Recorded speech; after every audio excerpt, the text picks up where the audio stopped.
Everyone, पीडीपीएम knowledge में आपका एक बार फिर से स्वागत है। आज हम आपको टोटल क्वालिटी मैनेजमेंट के कुछ इम्पॉर्टेंट एमसीक्यू में पार्ट नंबर 21 कराने जा रहे हैं। तो आइए देखते हैं प्रैक्टिस सेट 21 के कुछ इम्पॉर्टेंट एमसीक्यू। आपके एकेटीयू एग्जाम हो या फिर अदर टेक्निकल यूनिवर्सिटी एग्जाम के रिगार्डिंग मोस्ट इम्पॉर्टेंट है। Question number 1, which of the following is not an important aspect of employee involvement? Option A, employee motivation. Option B, employee empowerment. Option C, team and team work. And option D, keeping employee morale down. आप इसका answer comment box में comment करते रहिए। तो इसका right answer होगा option D, keeping employee morale down. आइए देखते हैं question number 2, motivation is the process of stimulating people to accomplish. Option A, desire goals. Option B, desire homework.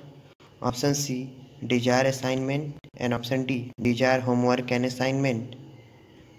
तो आपको बताना है कि इसका क्या राइट आंसर होगा। तो इसका राइट आंसर होगा option A, desire goals. Motivation is the process of stimulating people to accomplish desire goal. Question number 3, motivation is the process of attempting to influence others to do their work through the possibility of getting rewards. Who gave this definition of motivation? आपको बताना है कि इस definition को किसने दिया है। Option A, Edwin B Flippo. Option B, EFL Bridge. Option C, Crosby. And option D, Deming. Comment box में इसका आंसर आप कमेंट करिए। इसका राइट आंसर होगा option A, Edwin B Flippo. आइए देखते हैं question number 4, which of the option is incorrect with respect to importance of employ motivation? Option A, it promote employ involvement. Option B, it promote job satisfaction. Option C, reduces absenteeism। Option D, increases absenteeism। तो इसका right answer आपको बताना है। तो इसका right answer होगा option D, increase absenteeism। Question number 5, motivation create a congenial working atmosphere in the organization and promotes. Option A, internal hatred. Option B, external hatred. Option C, interpersonal cooperation. And option D, internal and external hatred. Comment करते रहिए answer, आपको answer बताना है। तो इसका right answer होगा option C, interpersonal cooperation. आइए देखते हैं question number 6, which of the following is not part of the basic need mention by the Maslow? Option A, physiological need. Option B, safety need. And option C, social need. And option D, hazard needs. तो इसका right answer आपको बताना है। तो इसका right answer होगा option D, hazard needs. आइए देखते हैं question number 7, according to Maslow's hierarchy of needs, the biological need required to preserve human life are called? Option A, physiological needs. Option B, safety needs. Option C, social needs. And option D, hazard needs.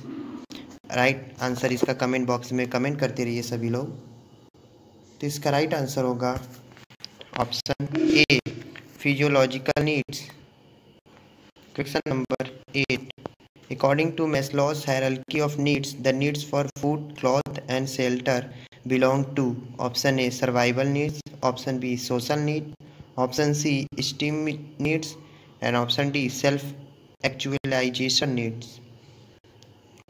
आपको right answer इसका बताना है। तो इसका right answer होगा option A, survival needs.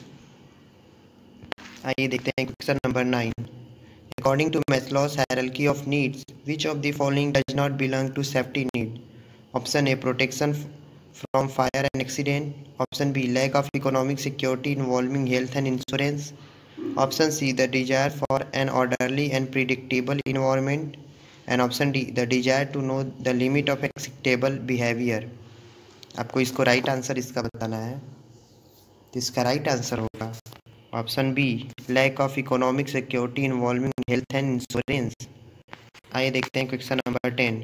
Safety needs are provision against deprivation in the future. आपको बताना है कि स्टेटमेंट ट्रू है या फिर फॉल्स। तो इसका राइट आंसर होगा ऑप्शन ए, ट्रू। आइए देखते हैं question number 11। Maslow's hierarchy of needs and Heisenberg's two-factor theories are related to motivation। Option A true, option B false. क्या स्टेटमेंट ट्रू है या फिर फॉल्स? तो इसका राइट आंसर होगा option A, true. Maslow's hierarchy of needs and Heisenberg two factor theories are related to motivation. This statement is true. ये आज का लास्ट क्वेश्चन था। Please like